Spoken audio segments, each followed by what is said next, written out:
Open your mind. Hello and welcome to Open Your Mind Radio. You have myself, Alan James. And you have myself, Stephen George. A very good evening. Good evening. It's Sunday the 6th of July 2014. And we're having a great day. The weather's been pretty good, hasn't it? No. Where have you been? I've been outside. I mean, it's been on and off, but very warm as well. It's very warm. It is nice and warm, but it's a typical Irish summer. Plenty of rain. That's it. Okay, before we get on, let's find out what the communication channels are. Okay, Mary, communication channels, please. The communication channels are email info@oymireland.com, by phone 046 927 1212, and you can also contact us direct through the OYM chat room. 046 927 1212 is the magic number for the studio this evening and every evening. We also have the chat room as well, oymradio.com. You can log on to that by going to the live chat button on the left hand side of the screen. You can log in there with your real name or a pseudonym and you can join in the conversation. You can also ask questions of our guest who is waiting in the green room. And just to answer a question there, does Mary ever tell us about her week? You don't want to know about Mary's week. Trust me, you don't want to know, because Mary being a woman, Mary's week would probably take about 45 minutes, so no. Mary is a very, very busy woman. Very, very busy. Yes. It'd take up the whole show, really. So, but maybe one day or maybe one show we'll bring her in and do a quick 20-minute interview with her. Yeah. That'd be nice. Something like that. Okay, right. Our guest tonight is David Hugo Boyle. It's part 2 of an interview that we did with David a few weeks ago. So we're going to catch up on what's happening presently, globally, today, and what's planned in the future, or what we think is planned in the future. So David's in the green room. We're going to be getting David in a few minutes. But just as usual, we have a few announcements to make. The first one being, I don't know whether you heard, I'm sure a lot of you heard during the week, that about Ben Gilroy's little girl. She's been diagnosed with leukemia in the bone marrow, and our thoughts go out to Ben and his wife and the family, because, 6-year-old, it's just bad, for a little girl to suffer from that. It's bad when it happens to an adult, but when it happens to a little girl, one of your own kids, it's not nice at all. I can only assume. It's devastating news. We did hear a couple of weeks ago that Ben, he did have to go to hospital because his little girl was sick. We didn't think it was anything too sinister, because at that time there was kind of a lot of viral throat infections going around the country, so we just automatically assumed it's probably just that, maybe a high temperature, and no one wants to think of the worst, but unfortunately it's bad news. And as Alan said, our thoughts are with the family at this time, because we know that they do have some soul searching to do and big decisions to be made. Definitely. Best regards to Ben and his family. Now, if you remember, we put out a request looking for 5 people who are suffering from cancer. And we want to do a kind of a healing project with kind of Dr. Rima, using her products that she's selling. And Dr. Rima, as you know, is a qualified medical doctor, 44 years as a medical doctor. We actually have 2 patients already signed up, which we're hoping to, in theory, sign up to going down this process with Dr. Rima. So we're putting in the relevant, paperwork and forms that have to be filled out, and that has to go over to Dr. Rima, has to be checked, and then we have to arrange for the consultations to take place and all that kind of stuff. So we're looking for 3 more people now to actually add to this, add to the 2. So if you know anybody that's been, diagnosed with cancer and doesn't want to go down the chemo, radiation, medical route, then by all means get them to get in touch. There is a bit of a criteria, I'm afraid. Obviously, people that we could try and raise donations, and we talked about raising donations for doing this. But the problem is that we know, with the way the economy is at the moment, that it'd probably take 6, 7, 8, 9, 10 months to try and raise the funds needed. And although we could do that, it wouldn't be on the benefit of the patients, because time is in short demand for people that are diagnosed with cancer. So one of the criteria that Dr. Rima did say to us when we originally talked to her was for people that maybe can afford the actual products, because we don't actually know what the total cost is going to be. It mightn't be that expensive, but it's going to be a help if somebody can afford them, and it'll be so that's one of the criteria that's going to be Dr. Ream is looking for, unfortunately. But we can raise donations, but we know it's going to take a lot of time. So if you know somebody that's suffering from cancer, and it might be somebody who has been diagnosed, and they're willing to say, well, I'm not going down that route, and I'm happy to pay for the products to try the alternative method. Then that's the kind of person we're looking for. So that'd be ideal if we can find them people. But as I say, we have 2 on board at the moment, and so we're going to get the ball rolling for them too. And we'll keep you posted on what's going on. But we're hoping to get a video diary and all that, and then obviously put it all together and put it up on YouTube, and you can see the process of the patients and how they get on. That's the plan of attack anyway. Okay, Steve. Yes. We did mention this last week. We're going to mention it again. We're going to have Kim McMenamin. Kim is up in Donegal, and Kim's going to be organising a talk on the high-tech and low health. That's going to be a very interesting talk. It's going to cover electromagnetic fields, dangers to health of Wi-Fi, mobile phones and smart meters, dirty electricity, and ways to avoid or reduce such problems. That's going to be on Monday, July the 7th, from 7:30 to 9:30 in the PM. It's going to be in Quigley's Point Community Centre in Inishowen, that's County Donegal. There's no charge to get in, just turn up, and there will be a donation bucket there, so if you enjoy what you hear or you get something out of it, maybe leave a little donation for the lads. So that's, again, it's Kim McMenamin, Monday, July 7th, 7:30 to 9:30, Quigley's Point Community Centre in Inishowen. Excellent. Okay, now, I don't know whether you've seen the YouTube video that was out there recently regarding Christine Lagarde, who's the head of the IMF. And she came on and she was talking about what's going on and the number 7 and numerology and all this kind of stuff. And a lot of people feel that it's something got to do with some occult coding on numerology regarding the occult and the number 7. And we're actually in July at the moment, which is the 7th month.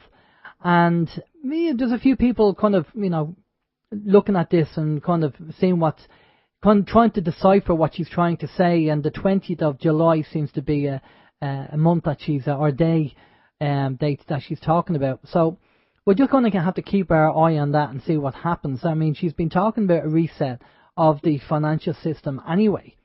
So maybe this is giving out the hint to the people in the know with what she said. I don't know. Have you seen it, Steve? As I mentioned to you just before we come on, I seen something on the internet about this. I didn't really look into it because it doesn't really interest me at this moment in time, even though it's probably going to affect me greatly if something does come to pass. But look, we know these people talking I was going to say ribbles. Ribbles? What's ribbles? I don't know. a pint of Guinness and a packet of ribbles, please. Riddles. They talk in riddles and the numerology and the occult symbolism. I mean, you just don't know. For all we know, it could happen tomorrow. Whatever is going to happen, it could be tomorrow. It could be 7/7. We don't know. Maybe something will kick off on the 20th. All we can do is wait. Say we're splinters in the backside from sitting on the fence. That's all we can do. Exactly. Well, pop over to our Facebook page. I did post up the 2 videos. One is from Steve Quayle and another radio host talking about the actual the discussion that Christine Lagarde said, the talk that she gave, and obviously the other one is the original talk that she gave. So pop over to Facebook, they're over there. Obviously registered users on the website also received links to the YouTube videos, so you can check them out yourself. Now, normally what we do at this stage is we go over to Alan and Steve's week, but we have quite a lot to talk about on Alan and Steve's week. There's been a few things going on during the week, but we do want to get our guest on, and we do want to get cracking and talking to David about what's going on here. Well, not just in Ireland, but globally, what's going on. Because there seems to be just an awful lot going on at the moment. So without further ado, we're going to get David in. Good evening, David. How are you? Good evening. I'm well, thank you. Great. David, again, thank you again for coming on. This is part 2 of the interview that we did from the original one.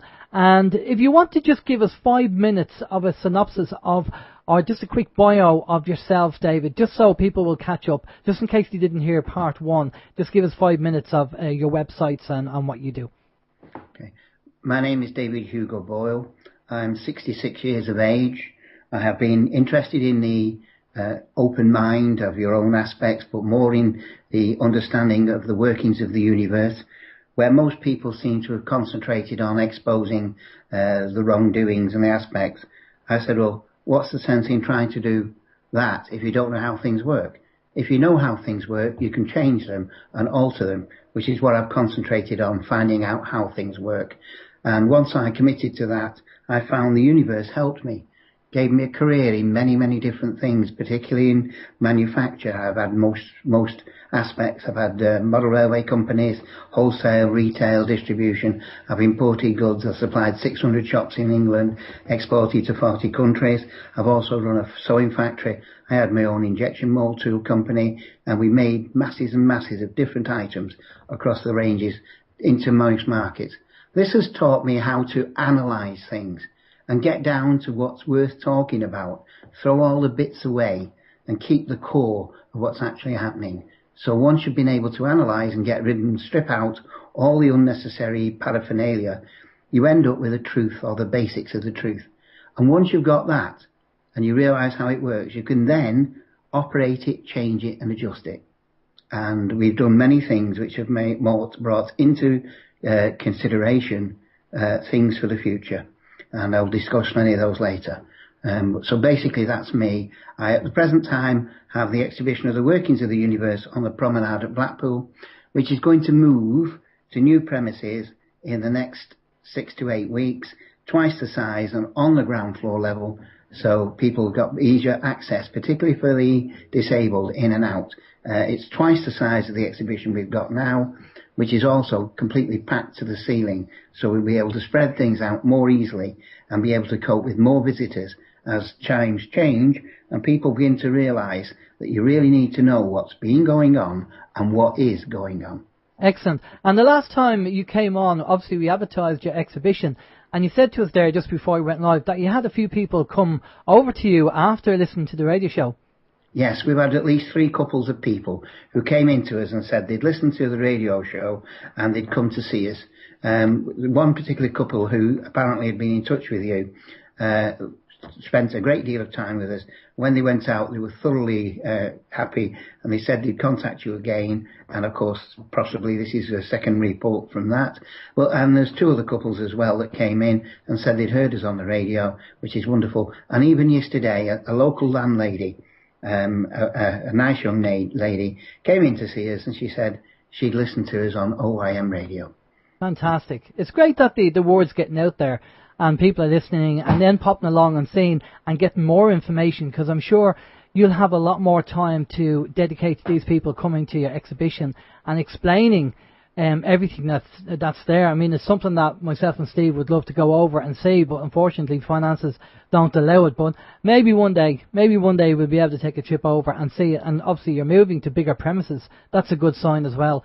Now, David, with everything that's going on globally at the moment, from the last show that we did with you, we were talking about just the history of what went on, the things that happened in the past and why we are where we are now. Now, obviously current day, what's happening today with the likes of Fukushima going off, that's been going off for over 3 years.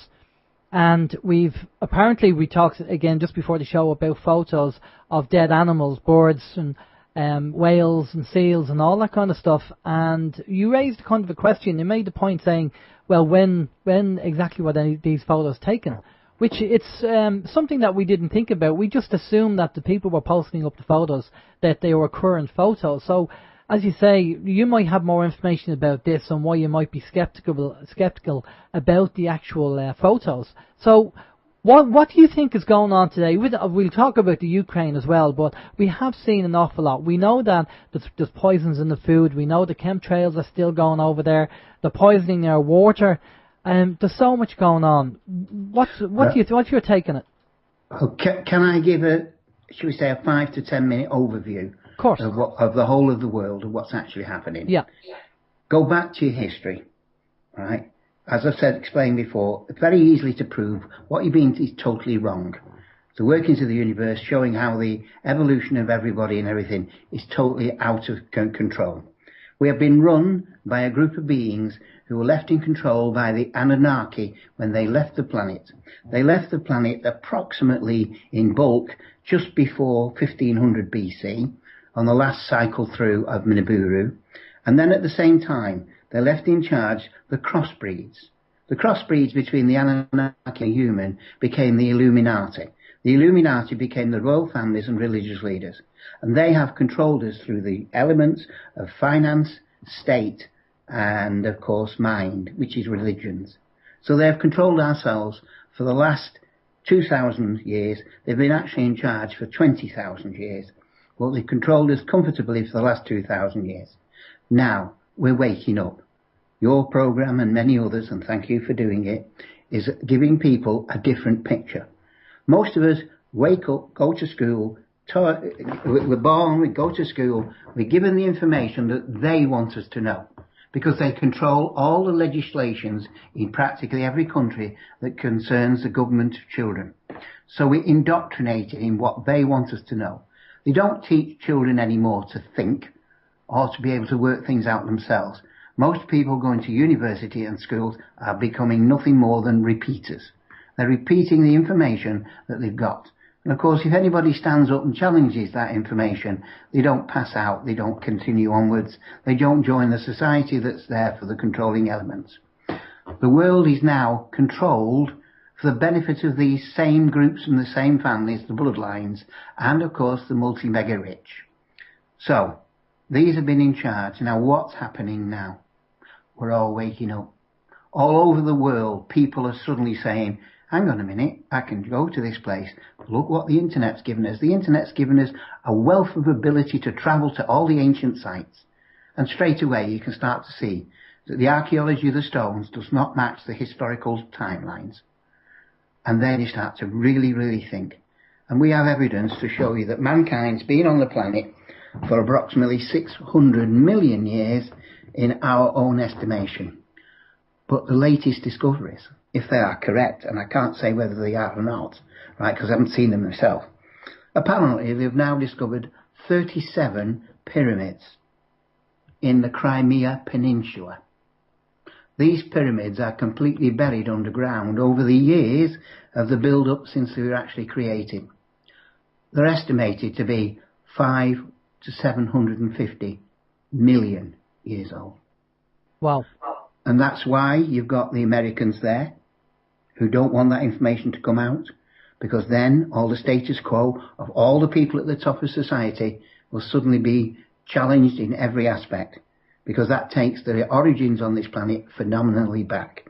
I haven't seen them myself, so I cannot say. But we have However, we have heard, David, that anything that's found that goes against the actual dogma is hidden and pushed to one side. always.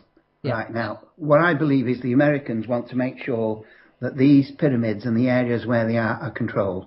Just happens to be right across the base of the bottom of the Crimean Peninsula. The 37 of them, I'm told that they're aligned up to potentially star signs. Right?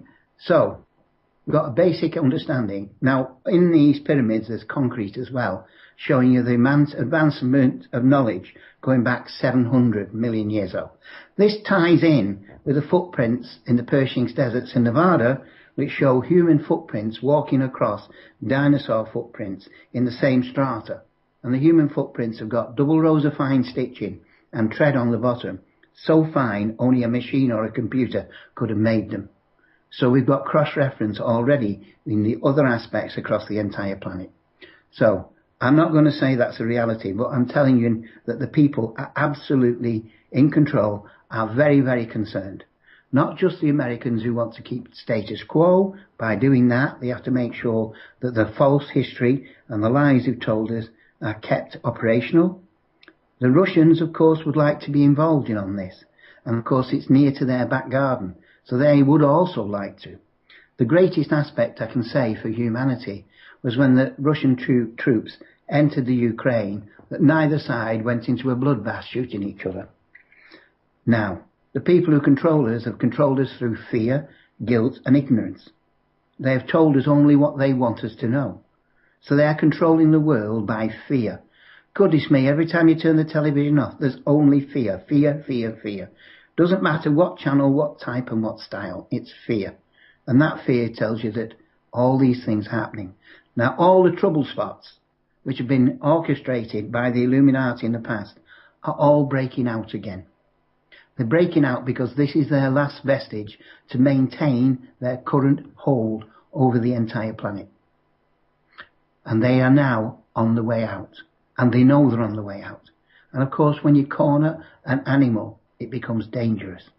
And the concept of the controlling elements, they're like a wounded animal. And they're out now ready to strike at anything.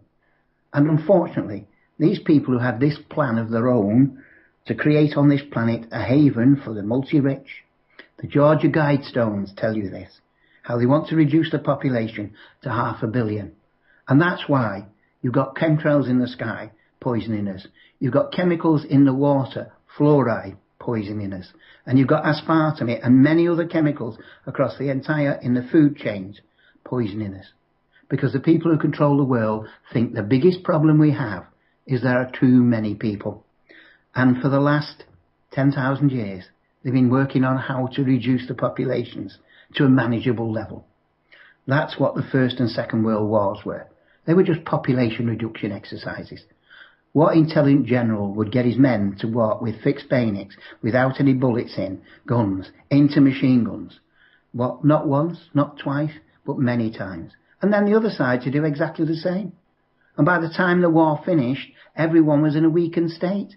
And the biggest success for the Illuminati came with the introduction of a chemical that they created, which produced Spanish flu and was put into 29 countries on the same day and killed a further 60 million people in the populations which had been withdrawn and reduced in strength because of the war. This is what's going on, whether you like it or not. I'm sorry, but it's true. Well, and those who don't think the people in charge would do this to you, well, let me tell you, they do not believe that we are the same as them. We are what they call goyim, cattle. And we are here to... Even the Queen said we were useless eaters. And Prince Philip wanted to reincarnate as a virus and wipe out 65% of the population. And then all of a sudden, you start to realise that we are being led by the people we believe who have been put in positions of power by the negative elements, who we believe to be the most honourable and honest, who have created a false picture of life, of God, and of understanding. And they have taken the benefit for it. And that is really what's going on.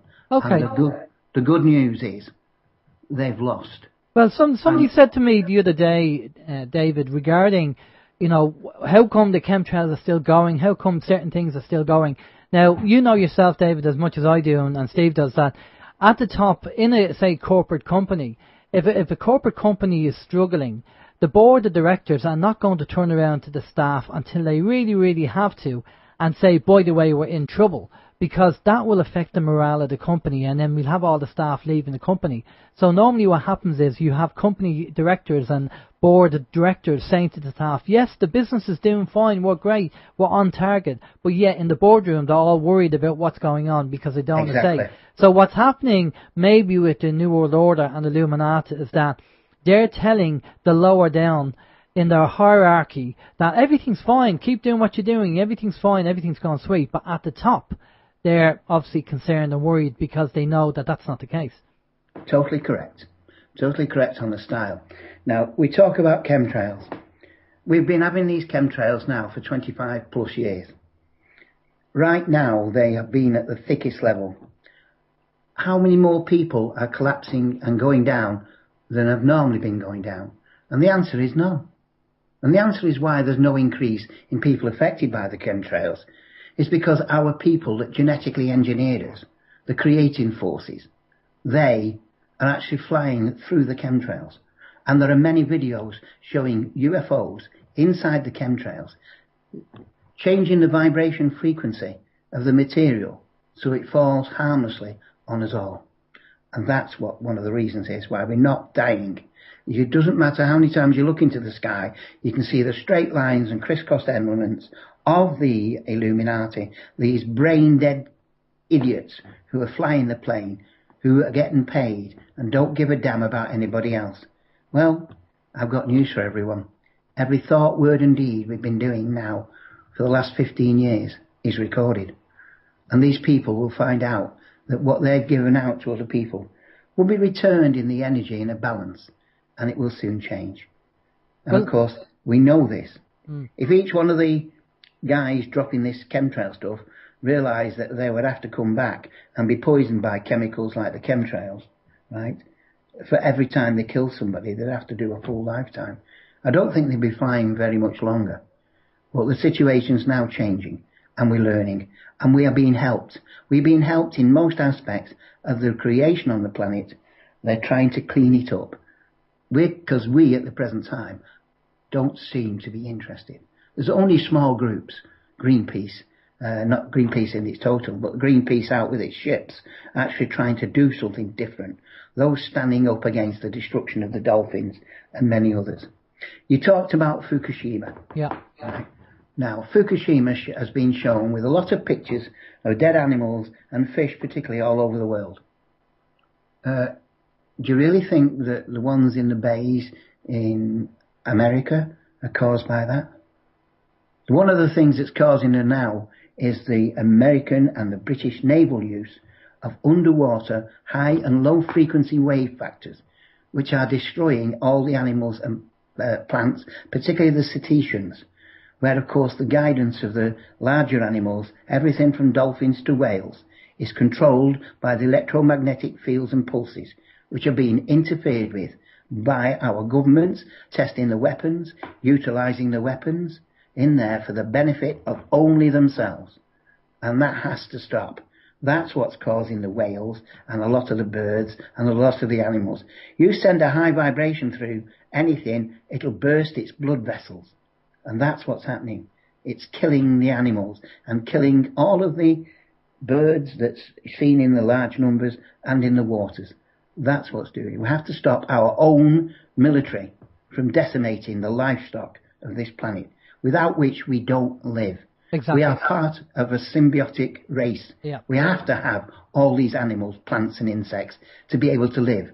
And each time we destroy one species, one style, we take away all the knowledge and wisdom that's within that creation consciousness, which is that aspect.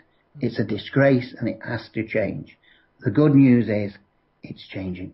It's hard to understand that these people don't realise the fact that they're harming themselves by what they're doing.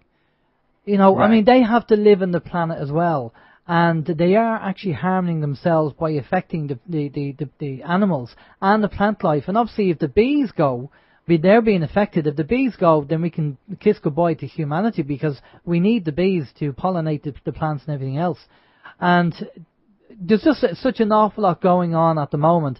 And I did hear about that, about the actual sonar and the technologies they're using as well affecting the animals. I also was reading an article the other day, David, I don't know whether you heard about this, that one scientist, you know the H1N1 virus that was going around, and they actually have some now... They were all genetically engineered in laboratories. Well, the scientist has actually gone and genetically engineered again to actually beat the autoimmune system in their body.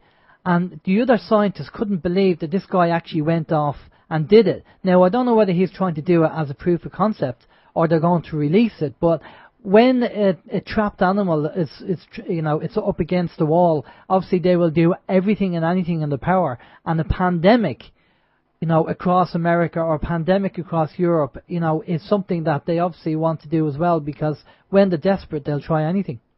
Which is why they're trying to introduce martial law. Once martial law are in, they'll have every aspect in every area. They'll be able to take people away. And of course, you know about the FEMA camps. I'm sure you've been told about them all over the world, ready to put us and that into them. Well, can I tell you that we're not on our own? We are not on our own. We're not fighting them by ourselves. We are part of the Galactic Federations. They are here as well. But they are not allowed to directly interfere. There's a universal law, right, everywhere. No interference with self-aware, evolving beings unless 51% of the population ask. And of course you're told this in every single Star Wars, Star Trek, Battlestar Galactica film. You're told all of these by the many aspects. This is what our religions and governments were told when they came down in large numbers to speak to them. And what were they told? Bugger off. Go away.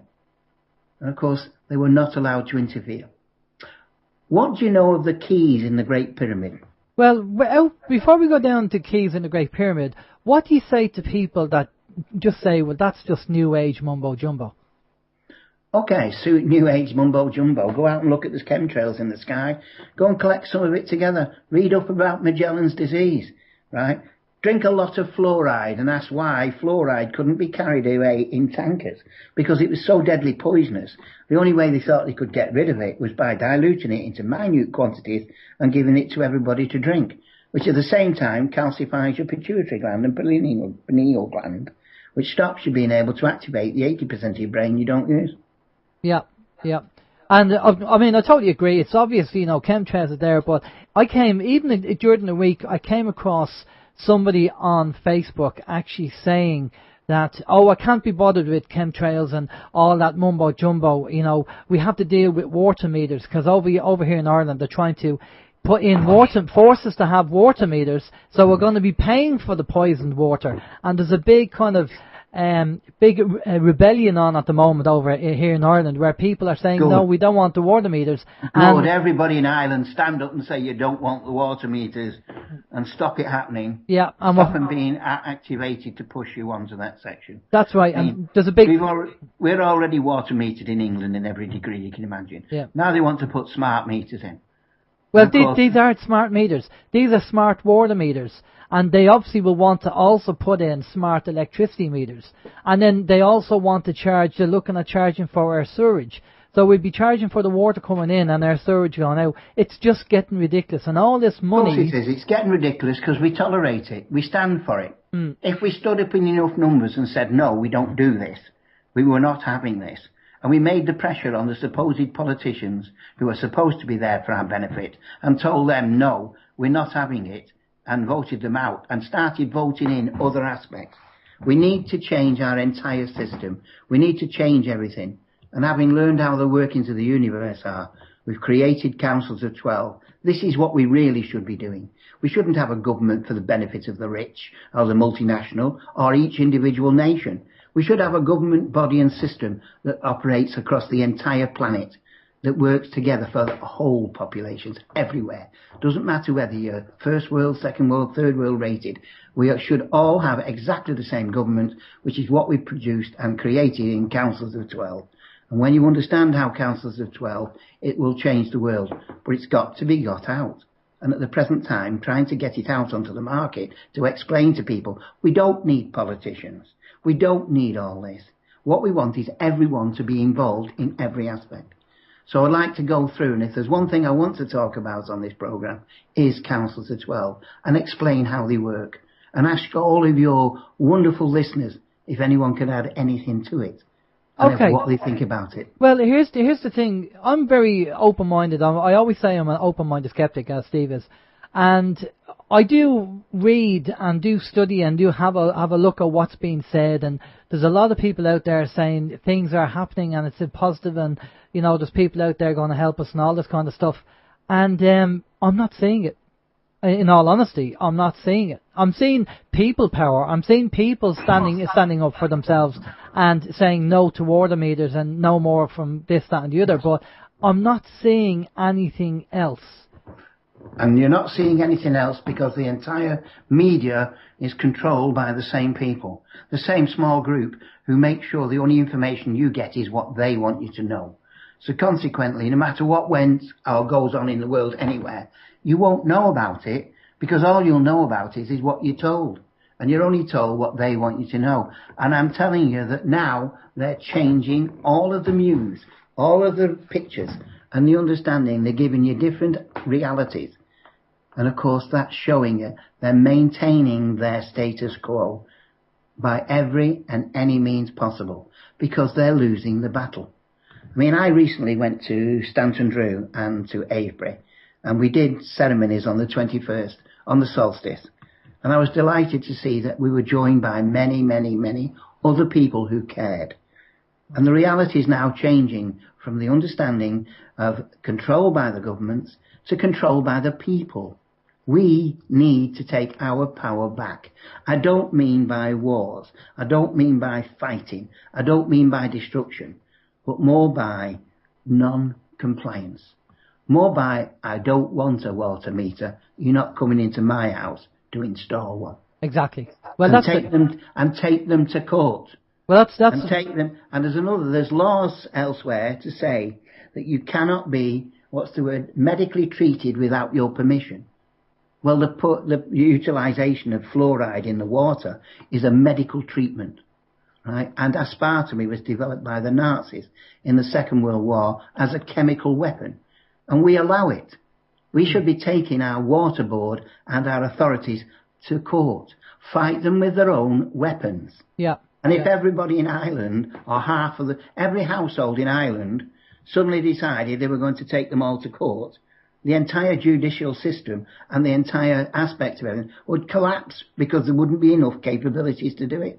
That's the way to do it. That's the way to do it. That's the way to stand up and say, no more. Yeah. No more control. No more totally unnecessary taxes just to line the pockets of those that are already incredibly rich. Well, I'll tell you what. To do that, we need a new system. We need an RV. The RV, the reset, is coming in. Well, I'll tell you what's happening, David, over here. People are getting so fed up, they're just rebelling. They're saying, look, it's now getting ridiculous. It's getting beyond the joke. And you're saying, no, come on, this is getting ridiculous. And the government don't realise that people are just saying, right, enough's enough. There is a certain percentage of people who will just do what they're told because that's the way they're slaves and that's the way they are. That's right, okay. They can't if think everybody of stopped paying the water bills, right? Yeah. You would very soon find that the Water Authority would start to listen and be more open. If we could all stop paying our electric bills and say until you reduce the price to a reasonable level, take out all the unnecessary profits, right? We're not prepared to pay any more money and take them to court. I mean, you've got so many things going wrong. They use the courts for their benefit. All the courts have been set up for the benefit of the rich, not for the people, for the rich, to make sure that they can't have their possessions and finances taken off them. When you go to court, you approach the bench. The bench is the bank. And it's all that reality. Yeah, it's all as it comes on the level. And I've got to keep saying this. You don't own anything anyway. Yeah. Right? You don't own a car, do you? Registered keeper. That's right. It's not yours. Who does it belong to? Yeah. It belongs to the state. Who does your state belong to? You might have had a revolution, but I'll tell you, your state belongs to the Queen. Oh, no, we didn't. We are aware of that. Trust me. Okay, now you don't own a house either. Yeah. No. Even if it's freehold, you've only got a lease on it. Yeah. Right. And if you don't think you monitor, let me tell you this. I was explaining this a while ago. Every time you've got a television that's less than 5 years old, or a computer that's less than 5 years old, it is capable of switching on and recording what's going on in your room, in your house, even when you're not there. And at night, you switch it off. It's still capable of switching itself on to be able to test you, check you. Did you know that every airline recently sold by American Airways, every airliner had got computer systems in so it could be taken over? That's why when the French bought the off Boeing, they put them all into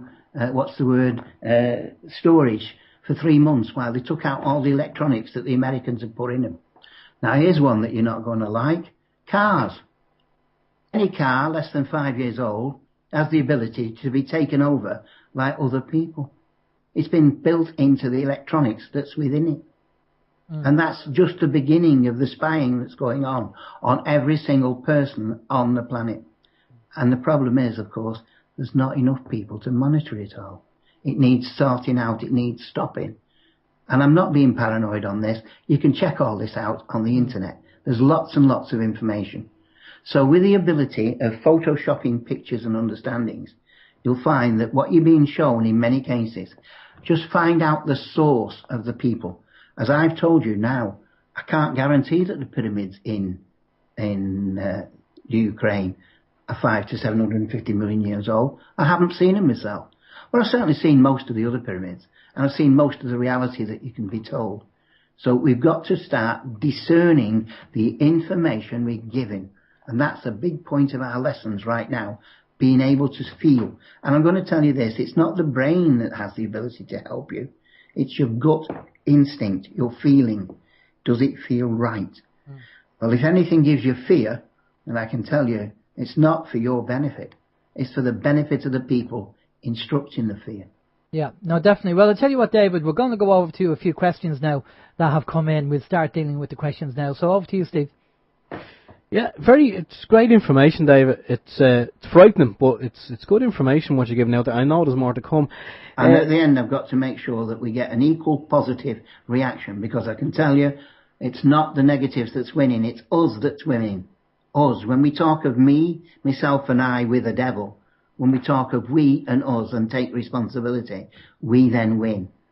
And out there, everyone got to realise you don't grow up until you're prepared to accept the responsibility, not only of your own thoughts, words and deeds, but be prepared to accept the responsibility for what others have done and to put it right. Excellent.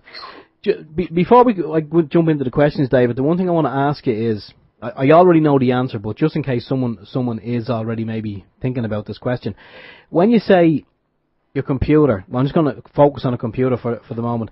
If it's less than 5 years old, it can switch itself on and record what's going on. I'm assuming once you switch it off at night, and I'm not talking about a laptop, just a regular desktop computer. Once you switch it off and pull the plug, it can't switch it on because there's only like a 2-volt battery inside. Would that be correct? That would be correct, except it can switch itself on. It can? Yes, and your television set, whether it's plugged in and switched on or not. Okay. If I ever walk down during the night, the television. The number of people I know now who put a black screed over their TV at night, a black cloth over the top of the TV at night, right? Not a problem. All right. When you put the television on, the moment you switch it on, you're subject to the control of the Illuminati. There's no good programmes anymore, hardly. Just a few comedies that occasionally sneak through, particularly the older ones. But nearly every single thing has got hidden meanings in it. Not only has it got hidden understandings and flash of words, which can affect your mind that your subconscious picks up, but you don't pick up. It also affects the standard. When you see the things that come onto it, you're given nothing but fear. That lowers your vibration. Yeah. And it's, of course, the whole vibration of the planet is the important part about whether we can raise our vibrations and ascend into a higher frequency. If we can do that, we'll leave all the negativity behind. But every time you switch the television on, all you're getting is, we call it the idiot's lantern. Right? Yeah. You switch it on. There's no good news. There's only bad news. And if there's no good news, no bad news to report, they'll reinvent the Bulger case or the Maddie child case. I mean, Maddie is one child. I'm sorry the little girl disappeared. But there's been 400,000 others in Europe since then, and not a word about them. And there never will be. No, because most of them have gone into the wrong places. But thank God, you've now got the Kenneth Arnott groups that are now prosecuting a lot of the people who've been taking the children. Yeah, well, we've had Kevin on, and best of luck to him on what he's doing. It's going to be an uphill struggle, but hopefully the truth will win out in the end. And touching on the questions, you mentioned earlier about anything that we have, like anything that we've said or thought in the past 15 years is being recorded. And Jerry is wondering, he's wondering, like, what's the story with that? He thinks you might need to just maybe go into that a little deeper and just explain what you mean by that. Okay, I explained in the previous program the 12 vibration frequencies of dimensions. Yeah. And that we live in 12 worlds. Our consciousness, our throat, our personality is located in the 5th dimension, and it's centered around the throat chakra. We as a human being, right, are a personality, which is contained within the orb of the flower of life, which contains within the center of it all known platonic solids, all spinning and rotating. And inside them are orbs within orbs within orbs, till there are thousands of trillions of them going down to the original consciousness that created it all. That's the greatest of all computers. It's in your throat, your orb. It's you, the individual personality. You are in a human body which is designed deliberately to accept the orbs of every species. This is going to be hard for some people. There are no living things as we understand what living was. There are only machines. And you are a wonderful being of beauty and light that has evolved from the original speck into a massive orb of knowledge and wisdom in all of your lifetimes. You come here to learn to live, to learn life, to experience being separate from all there is. And you have become God. And as a life on this planet, everything and everything you want to do, you are allowed to do. There's only the rules of society that will stop you. Even though you have guides and guardian angels with you, they will not stop you doing anything that you have chosen to do and deliberately picked. And that's what we are. We are the orb in the throat. When we die, our physical body falls away. But you have 11 other bodies. And those 11 other bodies move to the side in the 5th dimension with your orb. You are indestructible. You then go and meet, where you meet yourself, the rest of you, along with Thoth, or the architect of the universe, Thoth, the creator God soul, who then sits with you and goes through your lifetime with you and Thoth and any one of your own contact group systems, and every one of you, you will be judged by the one person you can't lie to, yourself.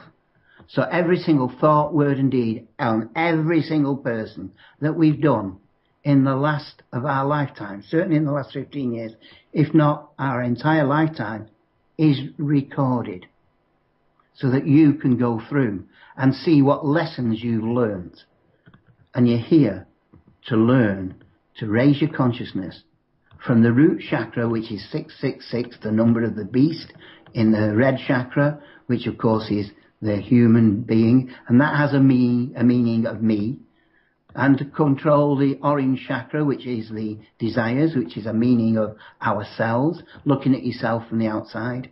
And finally you come to the 3rd chakra, the yellow chakra, which is your solar plexus. This is your dissemination, your description. This is your ability to understand what you're being told. You have to master this level called the I level. Me, myself, and I. Now when you live in those lower levels, that's who the devil is. That's who Satan is. There is no Satan. There is no devil. It's you and me when we live in our lower chakras and are only concerned ourselves in the me, myself, and the I. And then we evolve. And when you start to bring the two halves of your negative and positive together in the two snakes of the Kundalini, and when you join the two snakes together, you raise your personality, and you no longer speak of me, myself, and I. You talk of we and us. You've accepted responsibility. You start to grow up properly. And at that point, that's when you raise your vibrations and you lift your consciousness into the 5th dimension. That's our target on this planet now for everybody, to raise our consciousness into the 5th dimension and lift us to that level above negative and positive, because we've balanced them. And just to add that to the religions, when you raise your vibrations and you start talking and start teaching and become who you are, that's when you become Jesus. G, it's us. Krishna, Buddha, Mithras, Dionysus, Attis, Mohammed. These are all just ordinary humans on the planet who've been lifted up by religions, placed on a pedestal and said, now live up to them. They are the way, the light and the truth. And all of a sudden, the religion becomes right, except it's so twisted. Oh, definitely. When you've got to that level, let me finish these last two pieces off, because it will really go home. When you're the personality, you start to act and live in the throat. And you start to communicate. I communicate. And at that level, when you're there, and you start to realise that you are responsible not only for your own thoughts, words and deeds, but you really should be taking on the responsibility of others. You're growing up. It's at this point that you'll merge your energies with Mother Earth. And she will come and wrap her energy around you as a big green ball of energy. That will make you vibrate right through and lift your vibrations. And it's at that point she'll start to activate more of your mind. And this is the area we call the mother aspect. The name for this aspect is the Holy Ghost. And the name, of course, of this planet is Mother Mary, who's your mother, who looks after you. Mother Mary, Attis, Dionysus, sorry, not Attis and Dionysus, Hathor, Shakti. All of these are feminine names and understandings. Gaia, Shekinah. All of these are the names for the mother by the different religions. And the mother is the highest level. And at this level, it's your job, your part, to pull the two halves of you together the 2 Kundalini snakes that run up your body from your root to your crown, bypassing and activating your chakras. These, when they join together, penetrate out through the bow as the cobra, shown on the religious aspects of the Egyptians, who show the brow of communications to Mother Earth through the head. At that point, your eyes open and you start to see into the worlds around you, like the clairvoyants, the psychics, the mediums, the channelers, who see and hear other voices and other dimensions. And of course, that's the central point of your aspect. That's your third eye. And from your third eye, you have a silver cord, which travels into the earth. And your sixth body is part of the earth. Your 5th body is your personality, the orb in the throat. And when you've blended your energy with Mother Earth in what they call a rapture, which is wonderful, it vibrates right through and it switches your eyes on. The first thing you see are the auras, and then you can't be lied to, because when you talk, anyone who tells a lie, the aura's forked. That's why the Red Indians tell you a white man speaks with a forked tongue. And then, of course, once you've married your energies with Mother Earth, you start to think of the higher levels, which, of course, is the negative element or the feminine element. And that's when you start to merge your energies with the consciousness of the sun, the highest level, Joseph of Arimathea. And that's a purple angel that comes around you. The vibration increases. And at that point, then, you merge your energy with the sun and the earth and yourself, your personality. And that's why they touch the top of the head and say, God the Father, down to the throat, the Son, and to each side, the Holy Ghost, showing you the divine triad of the highest levels of consciousness which you can work your way up to on this planet. It sometimes takes many lifetimes to reach that level. And then you are more of a godlike creature, rather than the beast from the Bible, at the bottom living in a me, myself, and I, all self-orientated. And that is the reality we can say. The Egyptians used the emblem of a vulture as the highest flying of all beings. That vulture then penetrates through the brow, and you have the cobra and the vulture, showing that you are totally understanding of both negative and positive, because you are the balance, you are the sun. And of course, that's why the Egyptians use a falcon, because no one can tell the difference between a male and female falcon. The male part is called Hor, the female part is Uz, Horus. That's why they use a falcon, because it's the initiate on the planet, of which every single listener and every single person on this planet is. We are the initiates, learning guided by the planet and the light of the universe. And that's what your target is. You're here to learn and have experiences over many lifetimes. And the one thing is, you've not come here to learn to assess massed amounts of money. You've come here to learn what you learn on the golden spiritual path of life with your companions, and your companions have the lion-like structure, the scarecrow, and of course, the Tin Man. You've come to learn courage, wisdom, and heart on the golden spiritual path of life. Okay, brilliant. David, I'm just going to pass off to Steve. We have more questions, and we have to obviously keep an eye on time as well. So off to you, Steve. Yeah, that's Chris, or I was going to say Chris, sorry, I'm just reading one of the questions here. David, that's the information that you're giving us. It's great. I love listening to it. It's great to hear. I know there are some people out there who they may think what you're saying, it's a load of new age rubbish or old age rubbish, but as I said time and time again, that what you're giving us is information. I don't know if what you say is true. I haven't a clue because I haven't experienced it. But I'm willing to listen to what you have to say, and I'll put it in. I'll just keep it on board, and at some point in time, it may resonate with me, and then I can pick from what you were saying, and I will learn from it. I mean, I think it's important for people to hear what you're saying. They don't have to believe it. It doesn't have to make sense. They just have to listen to it, because at the end of the day, it's just information that may or may not resonate with them. No, it's not just information. It's thoroughly backed up capabilities. The Temple of Abydos in Egypt is about 5,000 BC. Sorry, 5,000 years old. About 3,000 BC. It's carved in solid stone all the way through. All the 7 steps, how to activate each and individual part of every one of your bodies. carved in solid stone, laid on the ground. It also gives you the full geometrical information within the Assyrian that shows you that the creation force that we know as God is actually made. It's been created for the benefit, your benefit. And the life and aspects go to that to follow it through. Now, you live in a Catholic country. The Catholics have controlled everything. If you listen to Kenneth Arnott and many others, you'll find out how you've all been controlled. You've been riddled in paedophilia. The heads of most of the, not the heads, shall I say, the number of priests that have been charged with paedophilia. Why do men of God turn to play with little children? And I'm going to tell you the answer. It's quite simple. Because when they reach a certain age, they start to question what they've done and where they live while they're in the church. And they suddenly find out that what they've been teaching is wrong. And then, of course, they say, well, we'll check out the sex. And then they try it with women. And then they try it with kids. And then it's controlled. And that's why you've got so many men who are fighting against the church, who daren't speak out against the church, because the livelihoods and the churches themselves, they live in most of the parishes into the sections. And, of course, they're now waking up. I've had lots of them come talking to me. I've spent time explaining to them. God is not what you think God is. God is a creation aspect. There is no life as we understand life. We're all machines. And we're like a computer. Your physical body is your container. Your physical body operates like all computers. There's 3 aspects. You have 12 major chakras. They're the hard drives of your 12 bodies. And you're then guided by the software, which is the orb, which you control that body, which you then place inside that body. And then you genetically engineer it from it.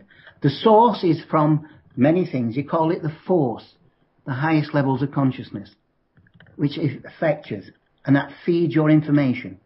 When we're in the body, however, we need additional energy. That's why we eat and drink. But I can assure you that once you raise your vibrations and become a master of your chakras, you then become an ascended master. And the ascended masters do not need to eat and drink. They can draw the energy from the universe. But while we're in a physical body, we must eat and we must drink. And I can tell you that you may say there's no evidence, but I can show it you all over the world. The two energies that go up your body and down are the Kundalini energies of Ida and Pingala. Been known for thousands of years. Yeah. The energies of Mother Earth are both negative and positive. You have to bring them together. I'm familiar with them energies, all right, David. And somebody said, well, say somebody, it was John Anthony Hill, also said when he writes human being, he puts human plus being. He doesn't say human space being, he says human plus being, because there's the human and then there's the being, which is your spiritual side, the human, which is human your body. orb in your throat. And yes, the being. And I thought that was quite interesting, and people have queried that as well when you type human plus being, not just human being, which is quite interesting. As I say, your physical body is just a container, and it's been deliberately genetically engineered to take the orbs of all species in the universe for experiences on the planet. Another thing that you must realise is all the animals have got chakras, and they are the same. Now, you are able, right, to reduce your orb to a minute one, as Prince Philip said, and enter and become the consciousness of a virus who wants to destroy most of the world's population. Or you can do the opposite. You're going to love this piece of information. You can expend your orb so big, and it becomes so gigantic, it can take over an entire planet. And when that happens and it settles in, and it spreads itself out, that orb contains all the platonic solids, which then impregnate as the energy lines that run across the entire planet, which makes the ley lines and the calculation points, and all the platonic solids produce the centres of the attention. And of course that's where your ley line points are, where your ancient monuments are. So we're not talking rubbish. You can actually check where all the ley line points are, where all the junctions are, where all the ancient monuments are done. The ones in England are quite easy to find, because the word berry means star. And all of the products in England, going back thousands of years ago, the main points ended with the word berry. And if you look at them, you'll find the Great Bear constellation is laid out in Avebury, Glastonbury, Cadbury, Salisbury, Badbury. And all of a sudden, it's mapped out the entire planet. And the same star systems are laid out on every single country and continent. So they're all been produced and made to the same level. Without that additional energy from the ley lines in us, we do not, right, have the ability to live on this planet properly. And you can't say that's a coincidence. That has to be There is synchronicity. no coincidence. Exactly. I can sit down and show it over every inch, everywhere. Yeah. And I can show you carved in solid stone the 7 levels of consciousness at the Temple of Abydos. And I'm going to tell you now that every temple in Egypt is a university. And you were only allowed into the university, like today you can't go in a university unless you can read and write, by being able to explain to the priests what the doorway is. Because the doorway at the entrance to every single university is the universal constant of pi, 22 by 7, the size of the doorway to every single temple in Egypt, and each temple has different information fully explained in it. I could go through them all if you wish, but it's there for you. Check it out yourselves. It's just down to time, unfortunately. Well, I pass over to Steve again, and you have more questions there, Steve. Yeah, I have a lot of questions, David. Some of them are going back to early on in the interview. Like this one from Chris. Chris is wondering, in David's experience, is there any negative off-world beings engaging the human race? Not right now. They've all been taken away. Okay. And the Galactic Federation of Light have taken over and have removed off the planet every single purebred negative alien. Okay. There are 5 resident species of aliens living on the planet, but they've been here, most of them, that long. They're actually classified as human beings or earthlings. That's interesting. When you said earlier on about the Anunnaki, that they left the planet, this is another question from Jerry which came in early on. He was wondering, how did they leave and where did they go? Or do you have that information? They went to Nibiru, back to the 12th vibration frequency. And how did they travel? And did they obviously just travel through their own capability. Oh, okay. In 1998, the last residue of the Anunnaki on the planet, purebred Anunnaki, right, changed sides. And they went from the negative to the positive. They turned to the light. And when that happened, that's when the offsprings that were left behind, the interbreeds, right, grabbed the power. That's when Bush stole the American government, right, in a non-existent election, and of course had the money to take it to court to get what he wanted. That's the time when they left the vacuum, when the real Anunnaki who've been there working left this planet. All that's now left on the planet are the half-breeds and the people. Now you've got to realise these half-breeds are as much human as we are, but they don't think so. They think that they're superior. And you know what happens when people think they're superior? They will destroy the other levels. Yeah, they end up working in governments. Yeah. Yes, governments and certain religions and aspects to control it all. Speaking of the Anunnaki, Ray was wondering, if this universal rule is in play of non-interference, how come the Anunnaki and other groups are allowed to break this law? They did. It's a difficult one to say. I'm going to try and tell you now is everyone's life on this planet has been predicted and chosen. We come here to learn the lessons. How do you know water's hot unless you put your hand in cold and hot? You only know that when you've experienced both. Yeah. To be able to experience both, you've got to have the hard lessons of negativity. And that's what the Anunnaki came here to do. They taught us the depth of depravity that you could go to. And of course, that's the reality. And we've learned from that. We've understood that. Each individual person's consciousness memory of what's gone on in their lifetime is fully encoded in their orb and in every atom of their body. So they understand that. We're all unique from our own individuals. The Anunnaki came to teach us how evil really works. We learnt that from them. And now that they've gone, I say to them, thank you for the lessons. I'm glad I didn't have to experience a lot of them.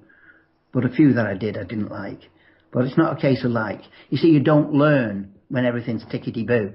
Because you'll never get out of bed, right? You're here to experience the harder parts of life That's when you learn the greatest.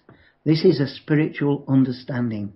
You're here for the evolution of your consciousness. Okay, which David, is located in your orb. what's the timeline? Where are we at now with the timeline? I mean, we've heard that between the next 5 years, they said between 2013 and 2017 are going to be the hardest years we're going to go through, because there's an awful lot going on the planet. Excuse me, do you want to go through 5 hard years? Well, no, not really. So why do you keep programming your computer to say that you're going to have 5 hard years? Well, it's only information. It's only what we've heard. Yeah, it's not information. That's the problem. You're a computer. Who programs your computer? Oh, it's probably the missus. You do. You do. In everything you say, think and do, you program your own computer. Now change yourself. If you want to have destruction and damage and a bad world, keep thinking about it. Keep writing about it. Keep explaining it. However, if you'd like to join the new age and go into higher dimensions of pure love and light, unconditional, then start thinking of that. Change your thoughts. Now, simple explanation. Why do you think every time you turn the television on, it's negative? It's negative to keep your vibrations down, so you can't raise your vibrations. But it's up to you. You have to be discriminate. Turn it off. Think around you. Go and look around you and see what the world, which is an absolutely incredible, wonderful world in nature, is for the benefit of all of us. Go live in that for a while and not in your computer, your TV and all the other aspects. You see, your positive thinking will bring a positive reaction. And if you start thinking it, and we can all stop thinking of war, all stop thinking of dishonesty, all start thinking of, like when my groups meet, our girls, we always have one word each for what we want. And it always starts off with love, happiness, joy, contentment, understanding, positivity, right? Integrity, honesty. All these words making up what each of us want individually. But David, it's very hard to think like that if people are struggling and are like... It's very hard to think like that when they've slapped another bill on your door. You've got to pay this tax, you've got to do that. You've got to have water meters, you've got to do all these things. Do you ever think it will ever stop? No, they're getting more and more on you. Just turn around and say, I'm not living like that anymore. Take it as a negative and fight them with their own weapons. Take them to court. If they come to you for anything, refuse, right? Don't give in, but don't turn to violence, whatever you do. Please tell your readers and listeners, do not turn to violence. Treat the police and the Garda with the respect for the job that they do, because in some cases, they do a really good job against some of the most violent citizens on the planet. If the violent citizens had listened to some of the information as to why they're on the planet, they wouldn't be as violent. Mm. Unfortunately, some of the police and some of the Guard are seen to be the people who are doing a lot of the violence, unfortunately. Because they're controlled by the higher echelons. The higher echelons are telling them and training them to do that. Mm. The old idea of Dixon and Doc Green, the old plight, that's gone totally. Because the people who employ the police pick out the rough, tough, hard ones, right? And then they pressurise them even more into becoming rough, tough and hard. And of course we spend life, instead of looking at compassion, tolerance, love, understanding, the spiritual true sides that we should be, we're now being force-fed continuously the destruction of negativity and understanding. Okay, Steve, you've got more questions for David. Go ahead.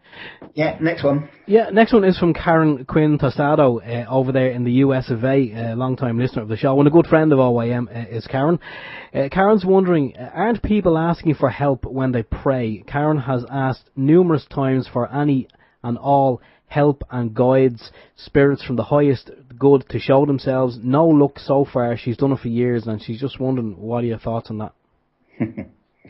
How do you know she's not got a guides with her? How do you know what she's chosen for her in this lifetime? Make no mistake, you choose your lifetime, and you choose the lessons that you want in your lifetime. You choose your parents, and you live your life, and your guides and guardian angels come with you to make sure you live those lessons. That's what they're there to make sure that everything happens for you to learn those lessons. Well, just a message to Karen there. I don't know whether Karen listened to the interview we did with James Gananotto, but James was asking for 20 years, and it was after 20 years that something happened. So maybe the time was right after 20 years for it to happen. And that means she's obviously, if you're asking for things that are not in,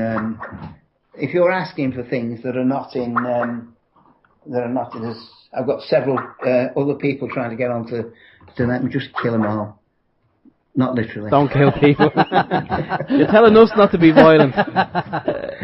Peaceful non-compliance. Just say no. That's the exact words. Sorry, but not now. Thank you. Exactly.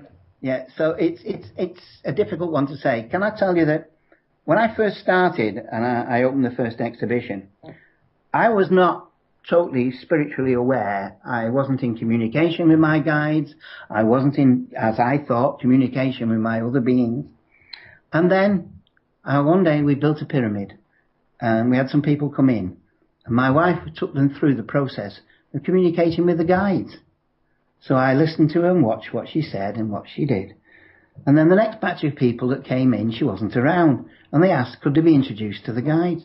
So I took them in the pyramid and I taught them everything as she'd told me, how to communicate with them, how to go within yourself, right? How to ask in the universe.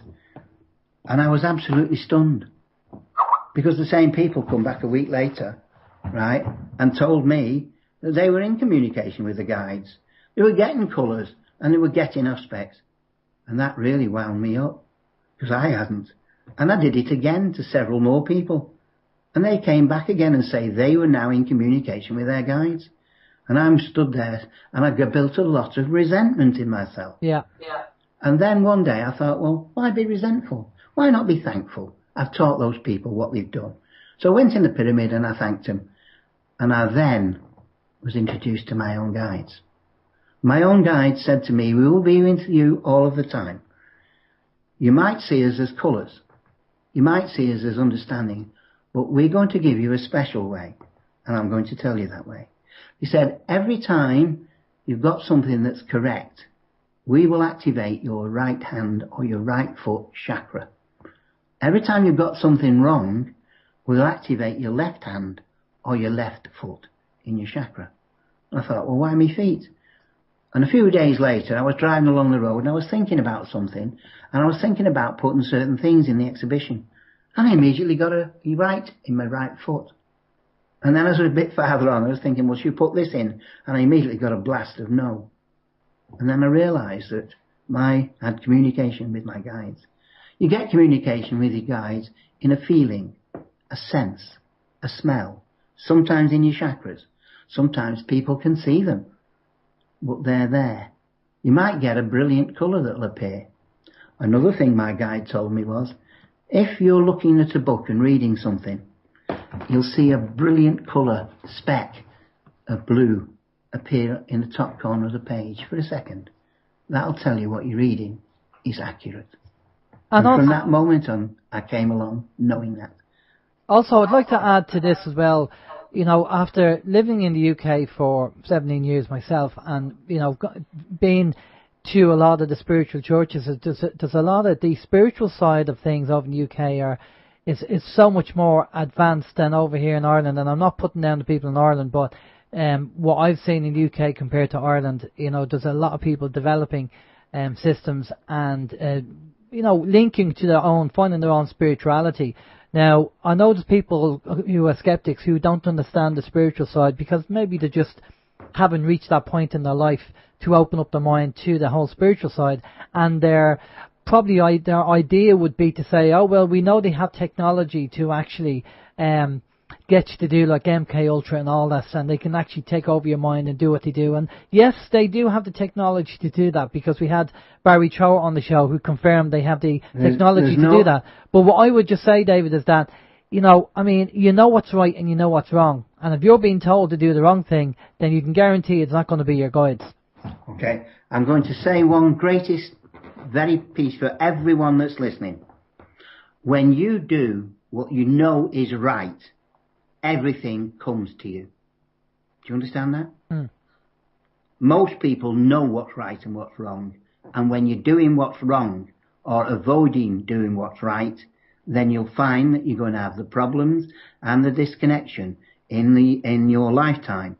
Now, change that. You know what in your heart is right, so do what is right and do as much as you can for the benefit of others, in service to others. Totally agree. And show the universe that you are a godlike creature and not the wild beast of the me, myself and I.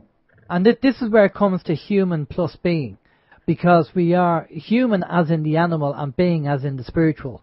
That's right. Well, your being is your orb in your throat, which is your divine triad, which has a connection to the sun and to the earth. That's the three: the mother, father, and son. That's why we have 3 pyramids in Egypt. That's why in Newgrange you've got Nouth and Douth, and they're all the same.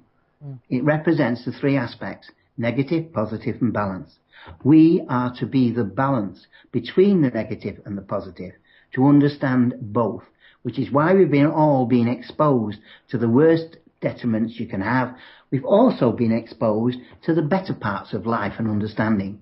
And it's up to us to work in which world we want to live in.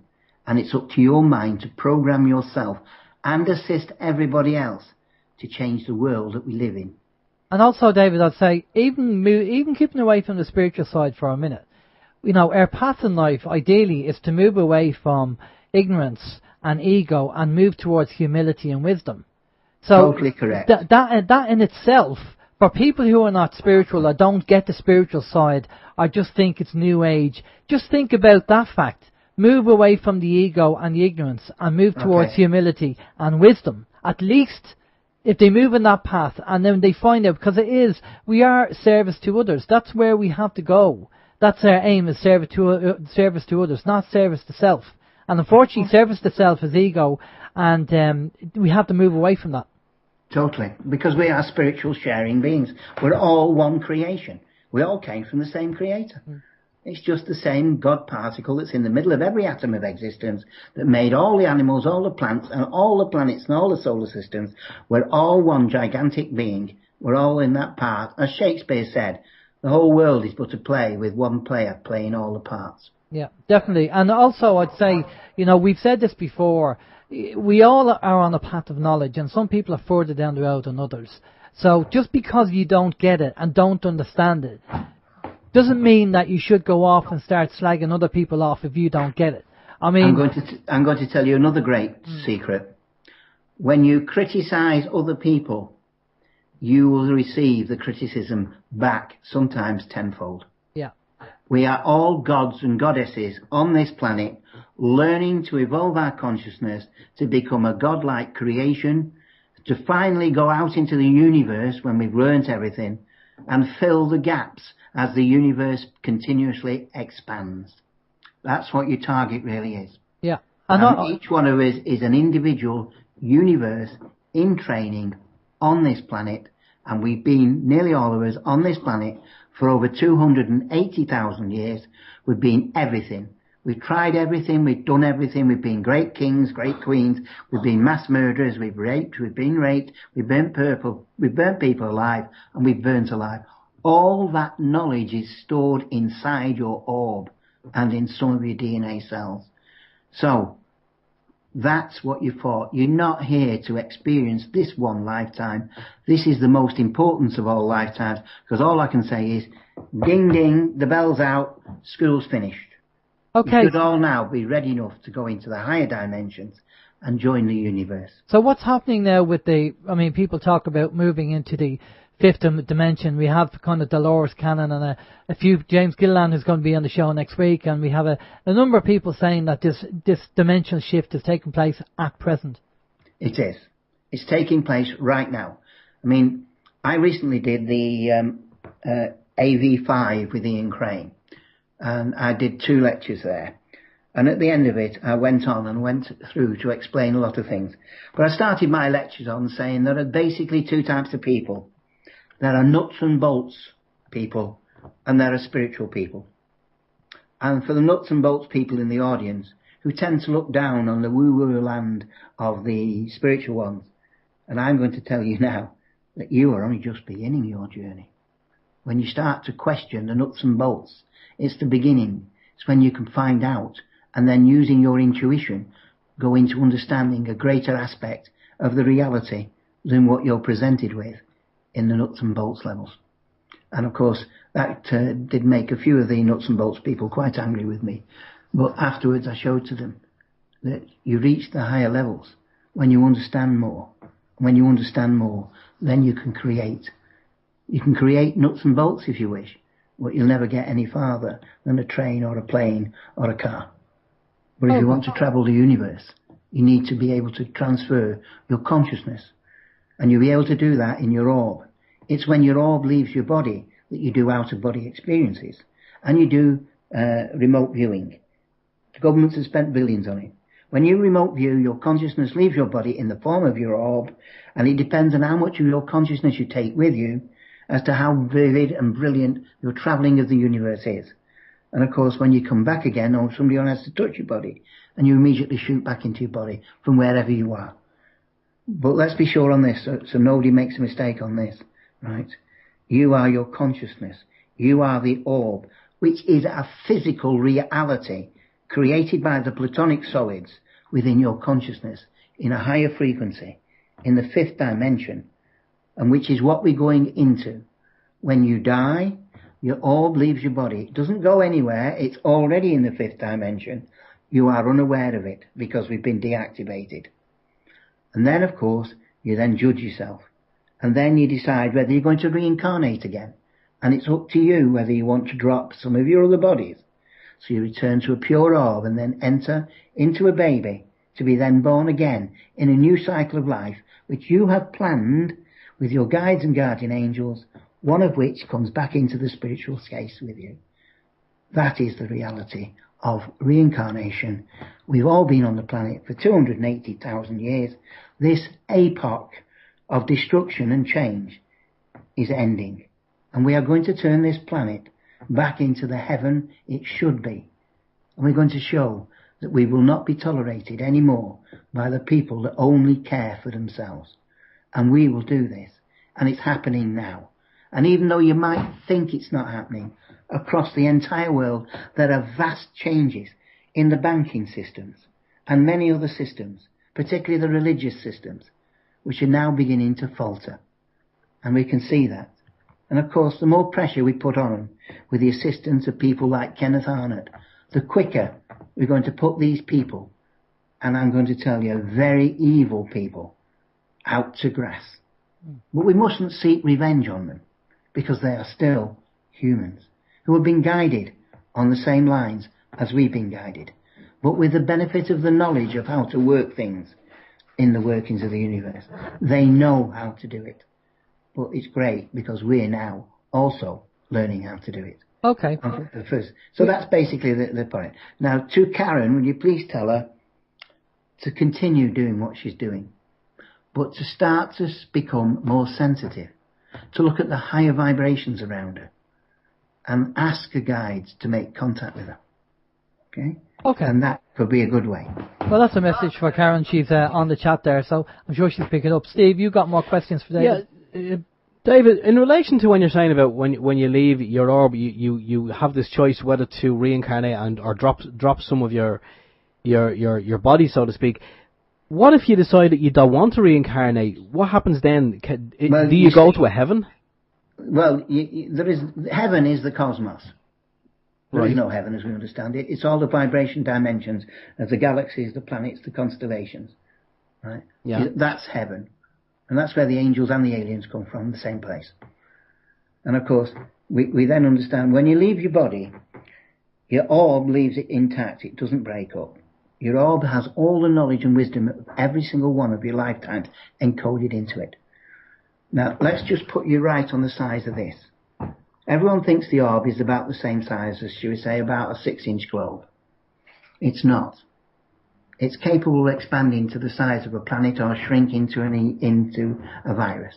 That orb contains in it orbs within orbs within orbs within orbs within orbs, going right down to the very start of creation. The very start of creation was a tiny dot with a sphere membrane around it, which divided itself into two within the membrane, which became negative, positive, and the whole thing being the balance. That's the path and the start of the God particle. Let's tell you how big it is. You take a pinhead, you break it into 1 billion pieces.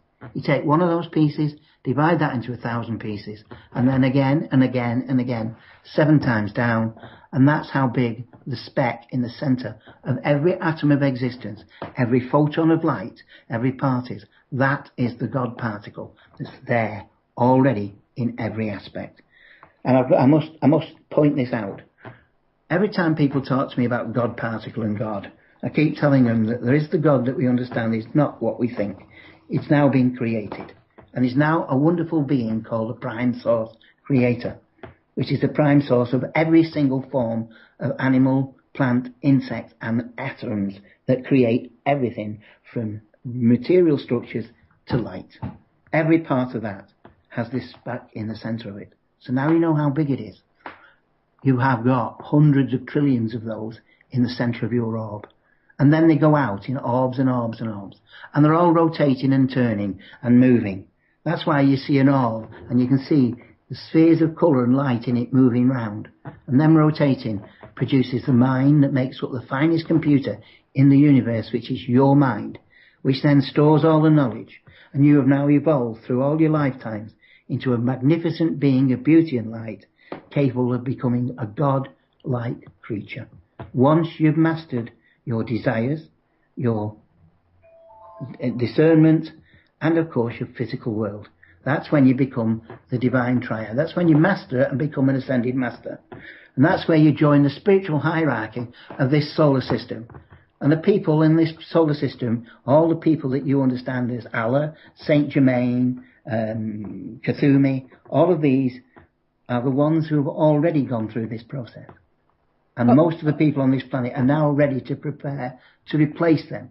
And when we go into the 5th dimension, we will replace them because they are also taking a step up in vibration. And when is this going to happen, David, do you think? As soon as possible.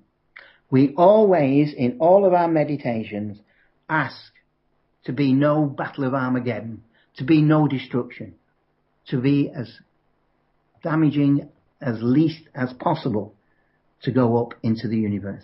So it's happening in stages, slowly across the planet. And you'll gradually see those stages coming in. You talked about the RV. The RV is a revaluation. You have a secondary currency coming out now. I don't know, there's so many different people talking of it in so many ways.